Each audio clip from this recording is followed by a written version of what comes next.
તો નજર કરીએ ધોરાજી ઉપર તો ધોરાજી તાલુકાના મોટી મારડ ગામે ગેરકાયદેસર લાકડા કાપવાની પ્રવૃત્તિને લઈને ભારે હલચલ સર્જાઈ છે।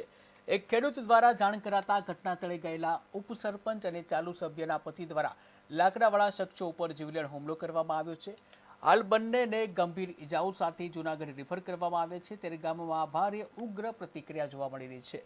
ધોરાજીના મોટી મારડ ગામના ચીખલિયા રોડ પાસે ગેરકાયદેસર રીતે લાકડા કાપવાની પ્રવૃત્તિ ચાલી રહી હતી અને તે અંગે ગામના ખેડૂત દ્વારા ઉપસરપંચ જગદીશભાઈ અધડુકને જાણ કરવામાં આવી હતી અને તેઓ તાત્કાલિક ઘટનાસ્થળે દોડી આવ્યા હતા। આ સાથે જ ગામના ચાલુ સભ્યના પતિ પરેશ વાછાણી પણ ત્યાં પહોંચ્યા હતા અને બંને લાકડા કાપતા શખ્સ ડફેર જુમ્માભાઈને સમજાવવાનો પ્રયાસ કર્યો, પરંતુ શખ્સોએ બંને પર લાકડી વડે હુમલો કર્યો। ત્યારે આ હુમલામાં બંનેને ગંભીર ઇજાઓ થતાં પહેલે સ્થાનિક હોસ્પિટલમાં મોકલવામાં આવ્યા અને ત્યારબાદ હાલત નાજુક હોવાથી જૂનાગઢ ખાતે રિફર કરવામાં આવ્યા છે।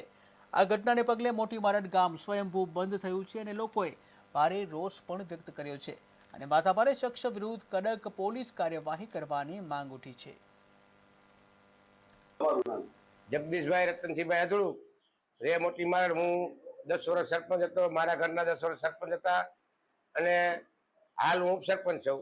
અમારા ગામમાં ગૌચરની જગ્યા જાજી હોય, જ્યાં દેશી બાવળો ઘણા છે, વખતો વખત દેશી બાવળો કપાતા હોય, એટલે અમે દરેક ખેડૂતને કીધું ભાઈ મશીન ચાલતું હોય દેશી બાવળ કાપતા જાઓ, ફોન કરજો। આજ રોજ અત્યારે બપોરે 2:30 વાગે દેશી બાવળ કપાતા હતા, ગોપાલભાઈ લાડાણીનો ફોન આવ્યો એટલે હું ગયો, ત્યાં જુમાભાઈ હાજર હતા, બરાબર। એટલે જુમાભાઈ માથાકૂટ કરવા માંડ્યા, ભાઈ ખોટી માથાકૂટ રહેવા દે, બરાબર છે।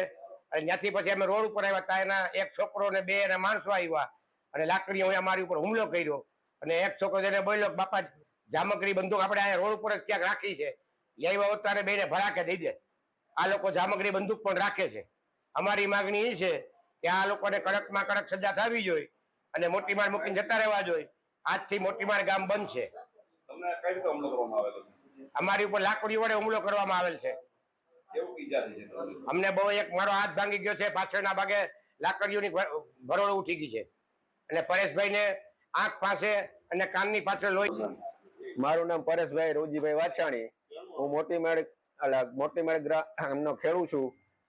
આજે જે બનાવ બન્યો 3 વાગ્યાનો, એ જ 3 વાગ્યાનો બનાવમાં જગાભાઈનો મને ફોન આવ્યો, હું ઘરે આવ્યો 3 વાગે છોકરાને તેડીને સ્કૂલેથી, તો મને કે અહીંયા આવી રીતના બન્યું છે, લાકડા કાપ્યા છે અને જુમ્મોની અહીંયા છે, માથાકૂટ કરે છે।